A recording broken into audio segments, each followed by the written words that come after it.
কথা বলা দরকার মনে করি। এর মধ্যে সবচেয়ে সিগনিফিক্যান্ট সেটা হচ্ছে ভারতের প্রতিক্রিয়া, এবং আমার বিবেচনায় অত্যন্ত সফট একটা প্রতিক্রিয়া ভারত দিয়েছে।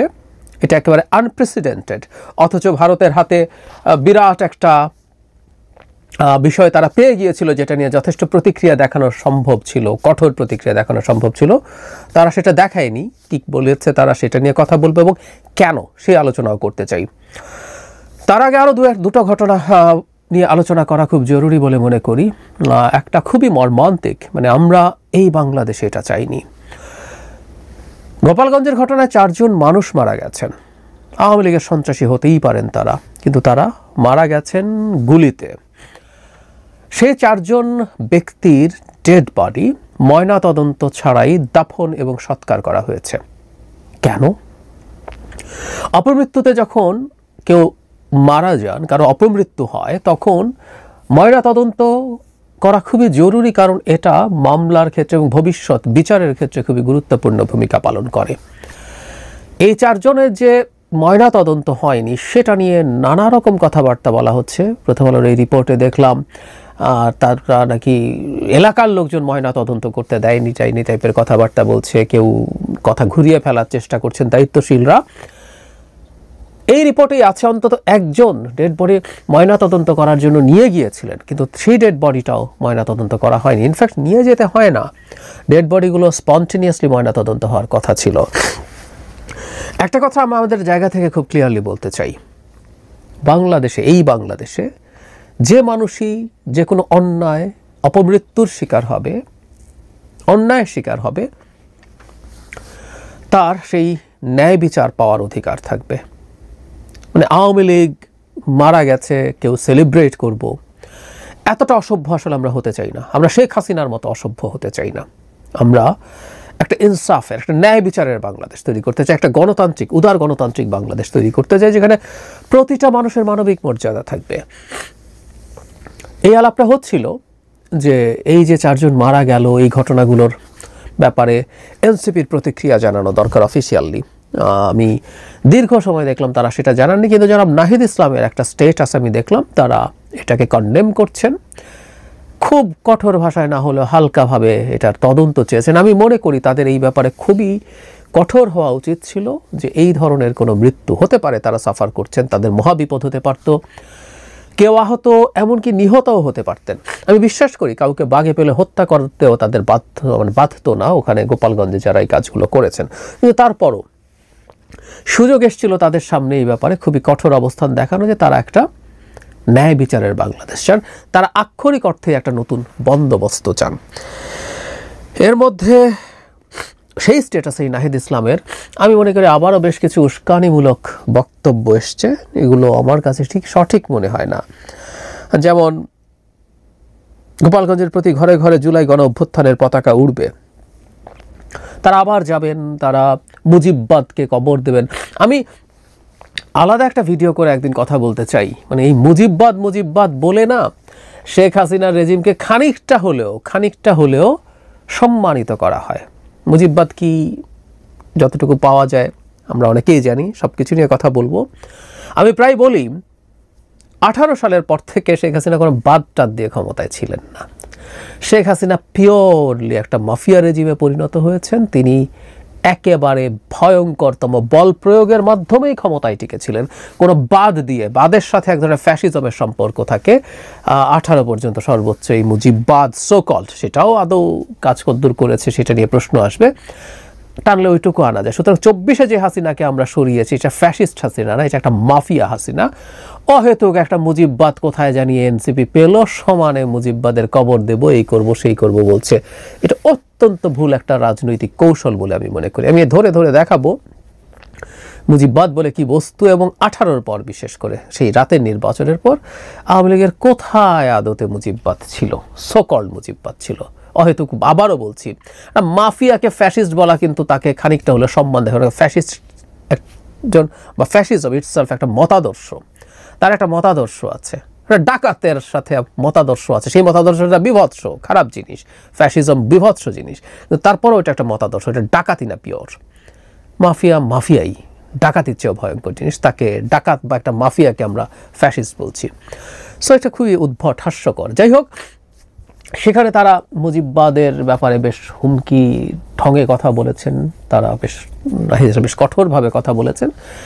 আমরা কেউ বলতে পারি যে একটা রাজনৈতিক দল যারা ভীষণ সমস্যায় পড়েছে, গোপালগঞ্জে সমাবেশ করতে গিয়ে তার মুখ থেকে এই ধরনের বক্তব্য আসা পলিটিক্যালি নেসেসারি বা এসেনশিয়ালও কেউ বলতে পারেন, কিন্তু আমার কাছে মনে হয় না যে তাদের এটা করা উচিত। ইভেন মুজিববাদও যদি ওখানে কেউ ধরে রাখতে চায়, সেটার কবর টবর দিয়ে আসতে হবে, এটাও খুব জরুরি না। বাংলাদেশে এটাকে একটা যদি মুজিববাদ বলে কোনো বস্তু থাকে বা সেটা যদি সত্যিকার অর্থে ফ্যাসিস্ট হয়ে থাকে, সেটাকেও বন্ধ করতে চাইলে কোনো একটা লিগ্যাল ফ্রেমওয়ার্কের মধ্য দিয়ে বন্ধ করতে হবে।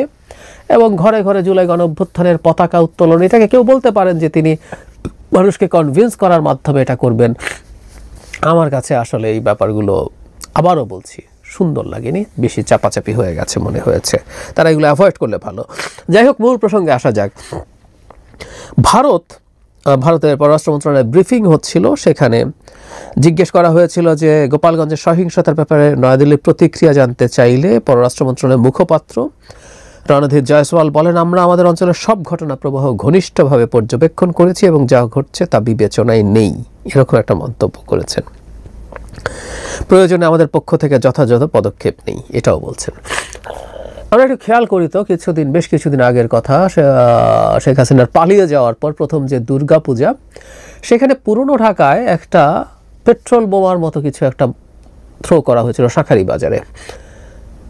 ওখানে বোতলটা ভাঙেও নি, ওই রিপোর্ট এসছে, আগুন ধারা দূরেই থাকুক, কিন্তু বোমা হামলা হয়েছে ইত্যাদি ইত্যাদি বলে ভারতের পররাষ্ট্র মন্ত্রণালয়ের স্টেটমেন্টে, কোনো মিডিয়াতে না, পররাষ্ট্র মন্ত্রণালয়ের অফিসিয়াল স্টেটমেন্টে সেটা চলে এসেছিল।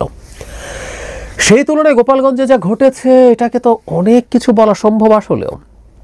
ধরুন 4 জন মানুষ মারা গেছে, যাদের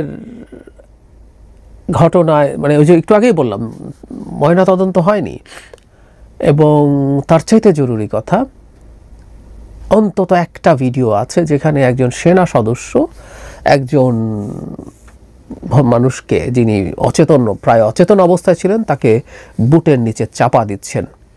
এগুলো খুবই খুবই ভয়ঙ্কর ইস্যু। এগুলো নিয়ে কিন্তু ভারত বিরাট শোরগোল করতে পারত, সম্ভব ছিল। মানে আমি আগের যে ভারত ছিল তার সাথে যদি তুলনা করি, তাহলে প্রশ্ন আসছে, ভারত কি বাংলাদেশ বা ডক্টর ইউনূসের সরকারের ব্যাপারে নমনীয় হতে শুরু করেছে? হলে কেন সেটা? আমি ধারণা করি সম্প্রতি বিবিসির যে রিপোর্টটা এসছে শেখ হাসিনাকে নিয়ে, এটা যুক্ত হয়েছে। এর আগেও একটা খুবই গুরুত্বপূর্ণ, উড়িয়ে দেয়া যাবে না এরকম একটা রিপোর্ট করেছিল জাতিসংঘের মানবাধিকার হাই কমিশন, যেখানে বলা হয়েছিল শেখ হাসিনার পরিকল্পনায়, নেতৃত্বে, সুপারভিশনে এই যাবতীয় ঘটনাকে হ্যান্ডেল করা হয়েছে। তার মানে যাবতীয় যত হত্যাকাণ্ড, যত জখম, যত অত্যাচার, সব কিছুর চিন্তা থেকে শুরু করে পুরা রেসপন্সিবিলিটি শেখ হাসিনার। আর বিবিসিতে একটা অডিও এসছে, আমাদের এটা নিয়ে আমরা প্রচুর কথা বলেছি, যেখানে শেখ হাসিনা লেথাল ওয়েপন দিয়ে গুলি করার নির্দেশ দিচ্ছেন। ইয়াস, এবং তার চাইতে জরুরি কথা, আমরা জানি, আমরা এই অডিওটা আগেই শুনেছি, কিন্তু বিবিসি এই অডিওটা একটা খুবই গুরুত্বপূর্ণ প্রতিষ্ঠানকে দিয়ে ভেরিফাই করিয়েছে এবং তারা কনফার্ম করেছে এটা একটা জেনুইন অডিও। তো শেখ হাসিনা যখন এই আদেশ দিচ্ছেন, নির্দেশ দিচ্ছেন, কেউ কেউ বলেন শেখ হাসিনা তো লেথাল ওয়েপন দিয়ে গুলি করতে বলতেই পারেন। না, আসলে লেথাল ওয়েপনের জন্য তার নির্দেশ দেওয়ারও কিছু নাই।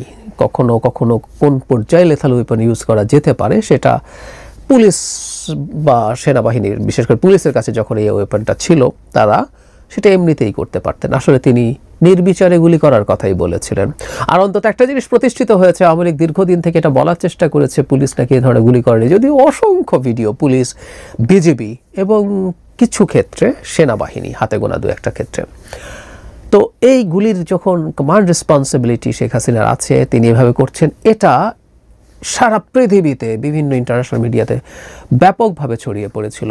আমি ধারণা করি এটা ভারতের উপর একটা চাপ তৈরি করেছে। ভারতের জন্য অন্তত এত দ্রুত আবার আওয়ামী লীগের পক্ষে দাঁড়ানো, ডক্টর ইউনূসের সরকারের তীব্র বিরোধিতা করা খানিকটা জটিল পরিস্থিতি হয়ে গেছে, অন্তত এই প্রতিক্রিয়ায় মনে হয়। আমি মনে করি না কিছুদিন পর তারা কোনো স্টেটমেন্ট দিতেও পারে অফিসিয়ালি, কিন্তু সেটাও খুব টাফ কিছু হবে বলে আমার এবার মনে হয় না, কারণ মুহূর্তেই কয়েকটা খুব কমনলি বলা যায় যে এটাকে আমরা কন্ডেম করছি, এখানে মাত্রাতিরিক্ত বল প্রয়োগ করা হয়েছে, খুব জেনুইন তদন্ত চাই, এগুলো বলাই যায়, কিন্তু অতটুকুতেও তারা যায়নি তাৎক্ষণিক প্রতিক্রিয়ায়।